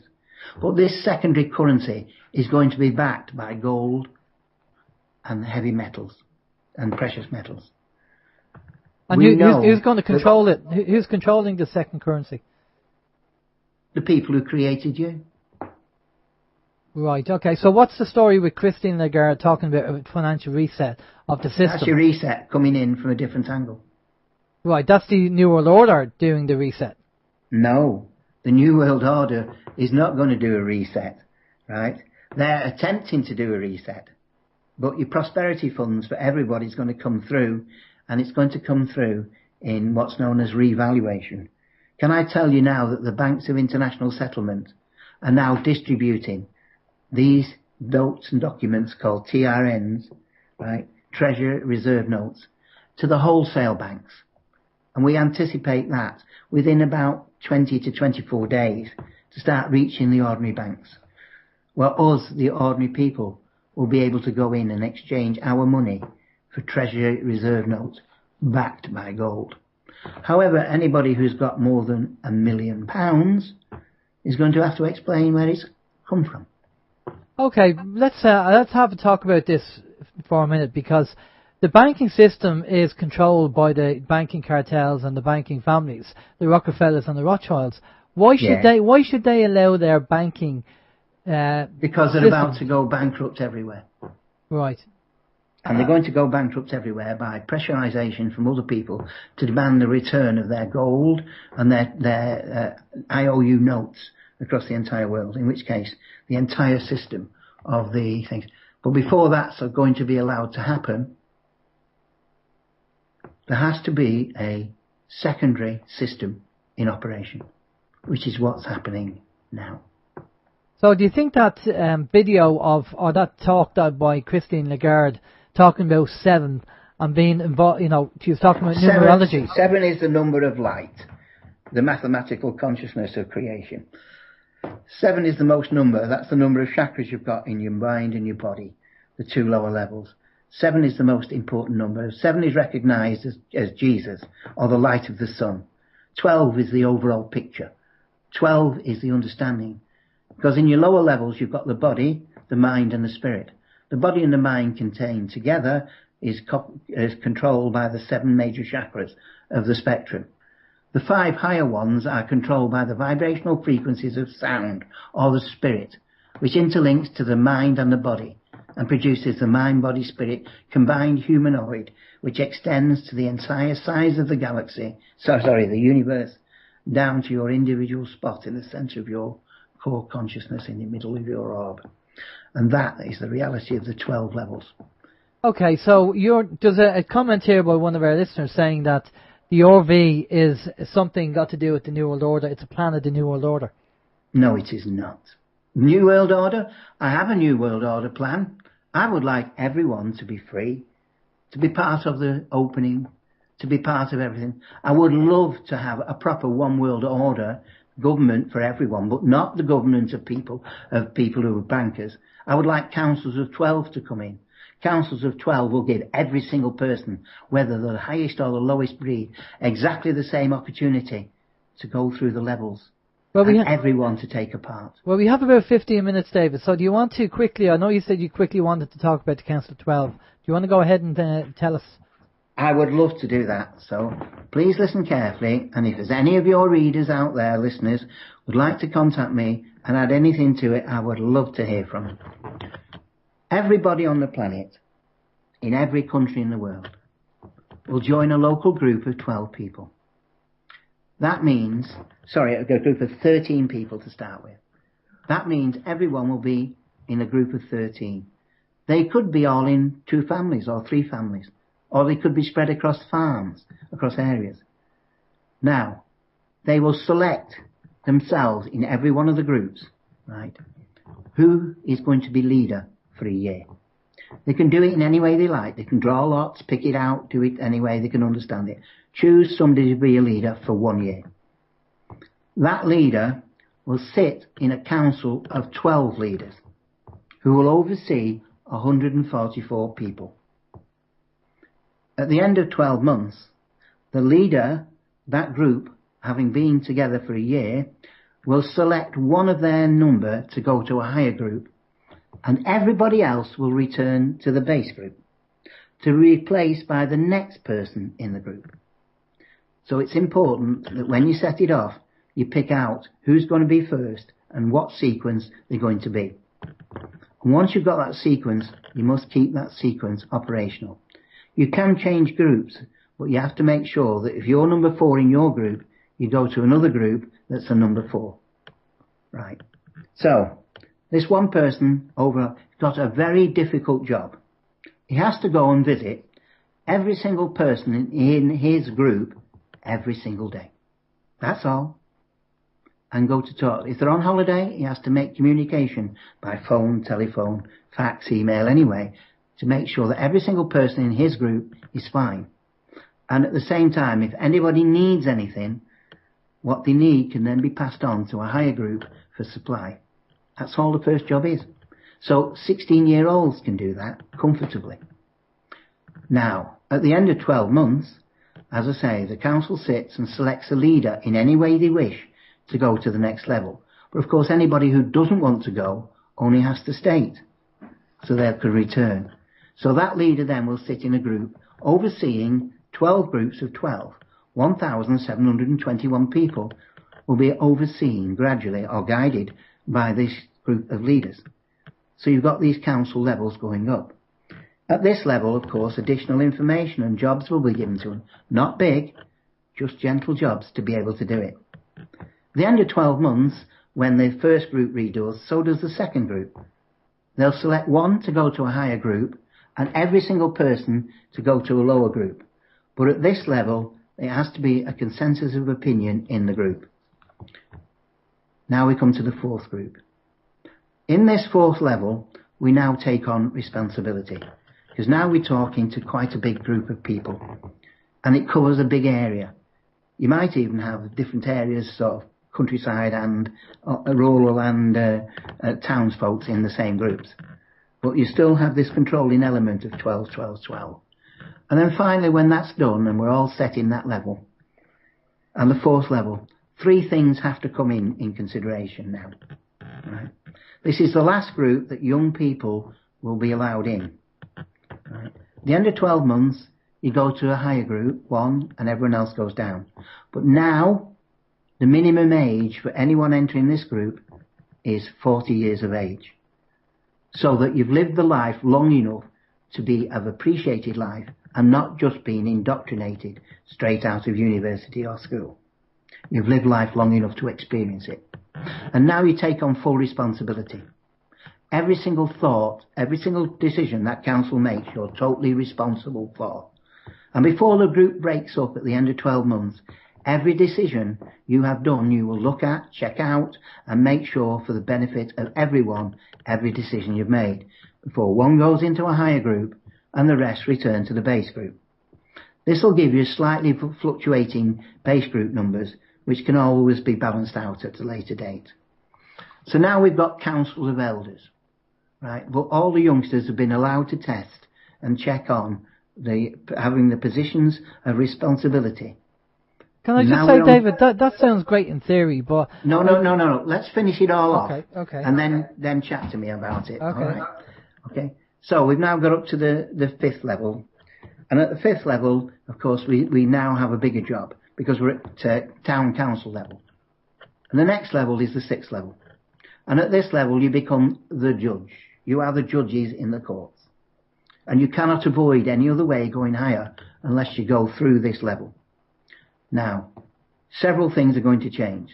The first thing is there will be no precedence. Every case will be judged on its own merit. To counteract and assist that, the right to silence will be removed, because if somebody doesn't want to speak about it, they're frightened to death of, obviously, of putting their foot in it and being wrong. To counteract that, any solicitor who knowingly defends a guilty person and it's found out will receive the same sentence as the guilty person. That will balance out equally. Well, I like the karma. I like that. Okay, it's all perfect on the levels. Yeah. So now we've reached to that. Now we're reaching to the point where we will no longer be just all people in England or Ireland, because now you'll have some people in France or some people elsewhere. And as we go up to the next level, you'll spread out to become your major areas. In fact, your countries will start to merge into one area where everyone is in the same level.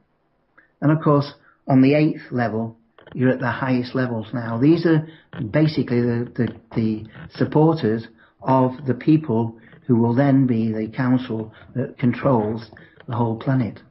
And everyone, every single person on the planet has the opportunity to get there, to go through it. And of course, at this level, you'll basically be supporting the one at the top. The one at the top is the leader of the planet. And the leader of the planet will be there for 1 year. At the end of 12 months, everyone will move down, right? Only one goes up each time. Even the leader of the planet will return to the base group. So no one stays. Now this is a wonderful system. It gives every single person exact equal opportunity. And in it, it doesn't need the following. Political parties. No one will ever die alone again, because every single person will be in the groups. Anyone who's having a problem being a leader going up in the levels has got the leaders above and below and along each side to be able to do it. It's only 8 or 9 levels to be the leader of the planet. Right? So 9 levels of control, 9 levels. And every single one of them will be selected by the individual. You couldn't put political parties in it. Political parties will be finished. Right? Everything will be tolerated. Every religion, every group, every clan, every national aspect. Because it's wonderful to go to Japan and have Japanese aspects. It's wonderful to travel all the different worlds and see the different cultures. So here we have the opportunity once to have a true democracy where every single person is in it and is working the levels to assist. children under the age of 16 will be in the groups at the bottom. When they reach 16, if there's no room for them in their own group, they'll either create a new group or move to other groups in the areas. And of course, if you've got several of your groups gone up who are staying in the higher levels, they will be able to fill their places. And of course, this is pure, true democracy for everybody. And if you can add anything to that, come back to me, please. Yeah, well, we have 5 minutes, so very quickly, people on the chat are saying they'd prefer not to be in a group and just do their own thing, and they don't like the idea of being in that kind of level of control. And there's obviously going to be people that will say, oh, I'm not bothered, I'm not going to do this. Or they're supposed to contact the 12 people a day and they don't do it because they can't be bothered. Because, you know, in theory it sounds good, but in practice people being different, and fundamentally you have givers and takers and different energies and people not being bothered. We have givers and takers, I totally agree. We'll have those that will try to abuse the system, but they can only abuse it for the one period, can't they? Because after that, right, the other people will vote them out. You're not going to vote somebody to go to a higher level unless you're confident that they have the ability to control your will for your benefit. And of course, everybody then will be fighting for their own. You'll have the small levels that's introduced, so we'll all become as one, under one control, under one reality. And we'll have real democracy, because every group will be orchestrating on their own desires of how to choose the people to go above and below. And of course, when you say you don't want to be in groups, well, let's try it and see what happens. And I know it will work. And so does the universe. Yeah, okay, David. Well, listen, we've come to that time. We have a few things that we have to go through. And there's a host of questions that Steve has. We just won't have time to go through them all. There's still loads of questions. So maybe if you have that list we can send on to David. We're going to have to do a part 3 by the look at things, the way things are going. But a big thank you, David, for coming on the show. Much appreciated for coming on. And again, so much information to try and fit in such a little space of time. But the beauty of it is, it puts everything together. It ties all of the knowledge that you've already got in all the directions of everything. How everything works all comes to you. All the information I've told you can find in the Flower of Life, the orbs, the understandings, all the temples in Egypt and in many other countries as well. It links into all your religious aspects, puts all of it together to the full picture of how the universe works. Yeah, no, it's a massive subject, and if people want to hear more, we're going to pass you over to Steve, and Steve's going to get all your details off you there. Yeah, David, it's been interesting and educational. I say some of the stuff I could grasp. Some is just going in my HUD file, as Jim Marr said, because hold it, and in time it'll.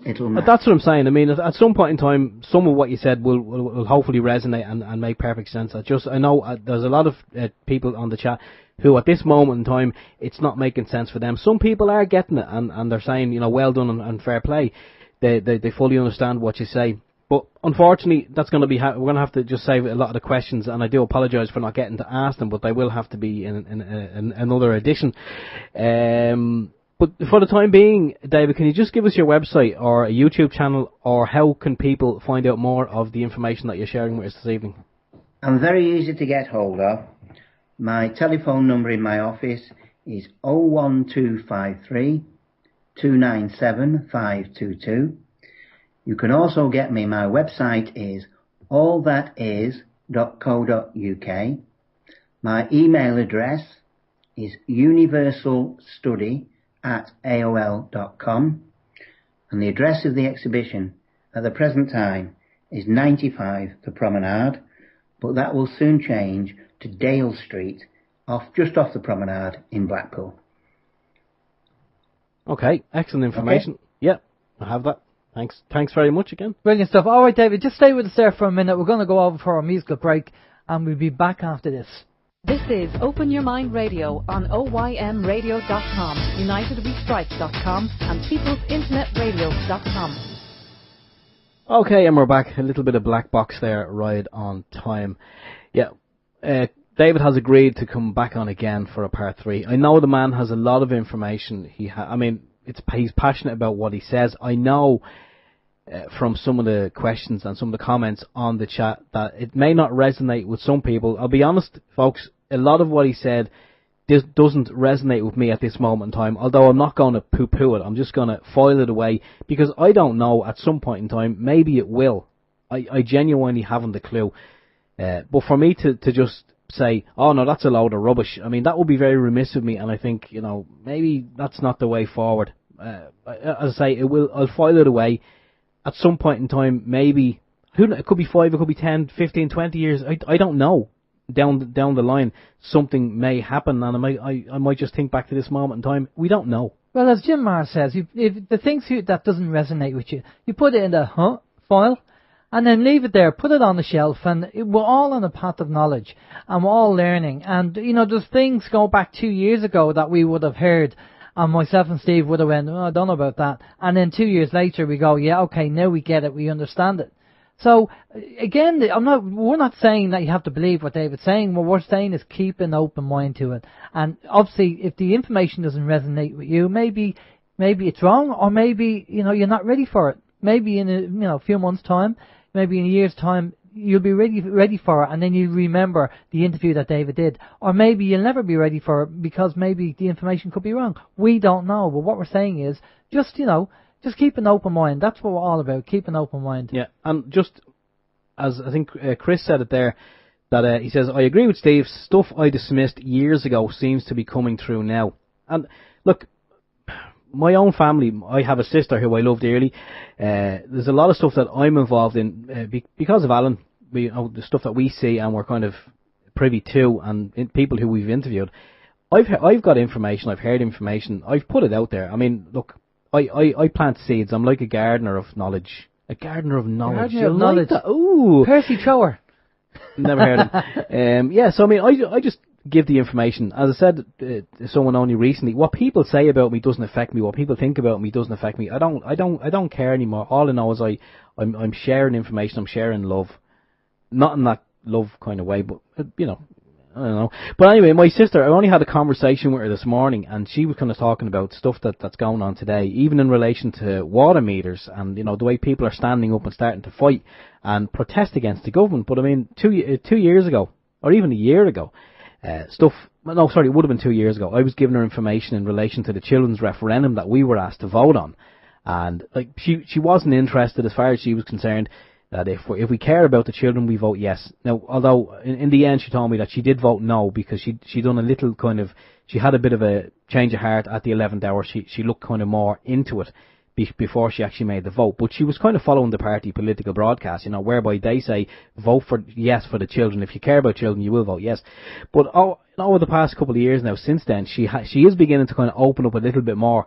And she even said to me there this morning that some of the things that I would have said to her a couple of years ago, she would have thought I was just gone off the deep end, but now even she can start to see that it is kind of coming to pass. Now, she's not saying I'm a prophet or anything like that, but, maybe. Exactly. No, but that's the whole thing. I mean, Snowflake said there in the chat about when she hears about New World Order. Well, if you think about it, in a different paradigm, maybe a one world government is a good thing, but in a different paradigm, the technology we have to make our life easier, brilliant. I think it's great myself and Steve being techies. We like the idea, but not controlled by the oligarchs, not controlled by the banking system. But a technical system which makes your life easier has to be a good thing, but not for alternative motives, and that's the trouble. The information that's there is being used and manipulated by the wrong people. When it's done in the right way, then obviously that's brilliant. That we have a great system. So, you have to flip the coin on that. Right, just a couple of things. We're doing Alan and Steve's week because we said we'd keep it till later on because a few things that we have to talk about. How's your week anyway, Steve? I'm glad you asked. Yeah, not too much happening in my week. I did say I was going to keep it short. I just want to mention one thing about the water meters. I'm doing my bit. I'm protesting. I'm standing up for what I believe in relation to the water meters. I've had a conversation with several people during the week to explain my stance. I even have a sign up in my garden.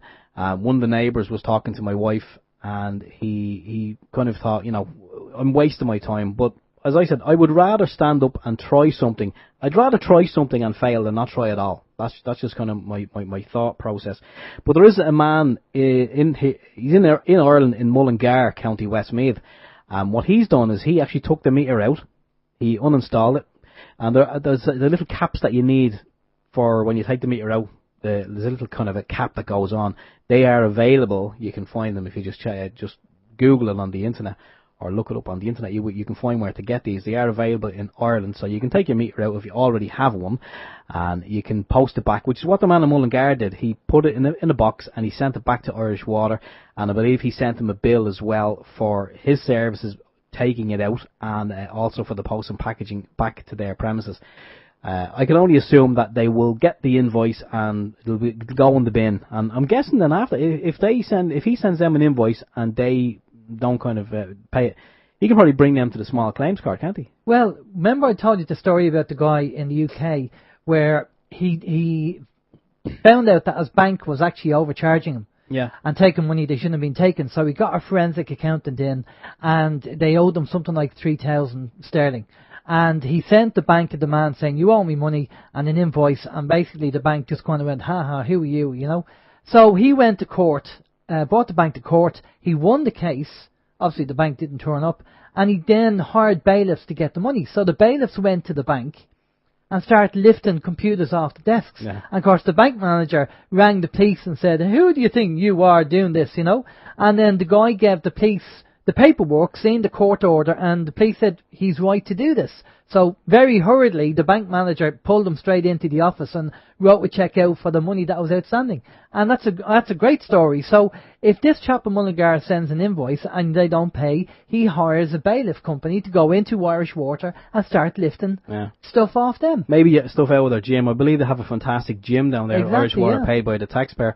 That'll be some turn up. God knows we don't have a shortage of bailiffs around here, because every time you switch on the internet, I say the internet and not the TV because they're not reporting on TV, but every time you switch on the internet you're hearing of bailiffs turning up and trying to evict people from their homes. Last thing I want to say in my week is the Garth Brooks concert. Don't know what's going to go ahead. Anyone who's listening to the media, seemingly Garth Brooks sold out his tickets, and then he sold out a second night and a third, fourth and fifth night, and now the residents in the local area have decided no, 5 concerts is just way too much. And I've seen where the venue is and how close it is to people's homes. I would tend to agree maybe a big stadium somewhere else just for the purpose of having concerts might be a great idea. So I don't know what's going to happen there. Seemingly Mr. Brooks has decided it's going to be 5 concerts or none at all. So sayonara, cowboy, have a nice day. How's your week? How's my week? Not too bad. Just a few things that we have to talk about. One thing I'd just like to say, as part of the alternative media or the new media, because that's really the way things are at the moment, I think it's very important that we all radio stations, all kind of media, we promote each other. I think we have to bury the egos, and I think it's important to promote each other and talk about other stations out there. So more than happy to advertise wherever station wants some advertising to get the information out there, because it's important that we promote each other, to let people know that people like us are on the air and that we're trying to help people or put them in touch with people that can help them. And there's a lot of radio stations out there doing the same thing, like People's Internet Radio, Liffey Sound with Mick, and a few others out there that are all doing it. So we're more than happy to promote. We should be all cross-promoting each other to get the word out there, and I just think that's something that should be done on a regular basis. The other thing, Steve, you're going to tell us about the smart meters, the water meters, the RF. Yes, just very quickly, I'm going to say that the water meters that we have in here at the moment, it's going around Ireland, they are kind of smart meters, but not in the active sense. They're passive meters, because Alan has already checked them out with, we have the RF Hunter detector device here at OYM, and Alan has checked on some of the meters that were installed in these parts, and they're not actually emitting a signal. They are what's known as passive. Sorry, I'm not reading number 4 on the list. No, you're not reading. Right, okay, so that's all I'm going to say about that. So they're passive, not active. So at this moment in time, they won't be emitting any RF frequency. That's not to say, however, if the ESB or the electricity suppliers stick one on the side of your home, that could be a different story. Exactly, but when you have, say, 52 houses in an estate and the guy's gone around, it's still radiating a frequency of some form, but it's on 433 megahertz. Well, I believe there's a number of different frequencies, but the ones that have been installed where we are on 433. Just to let you know. Right, the other thing that's come about during the week, which I'm finding a bit scary if this is true.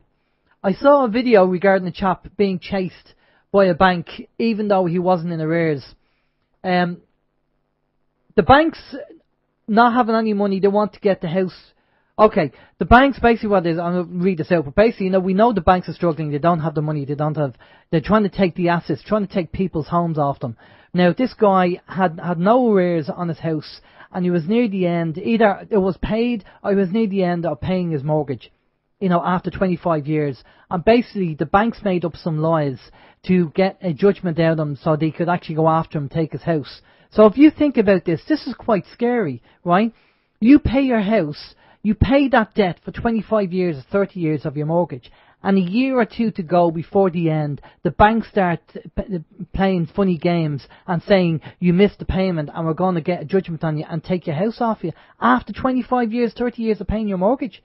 If the banks are beginning to do the dirty tricks campaign and start to do this with people, pretending there's a problem when there isn't, just to purely get your house off you after 25, 30 years of paying your mortgage, then that's a really nasty trick to be doing with the banks.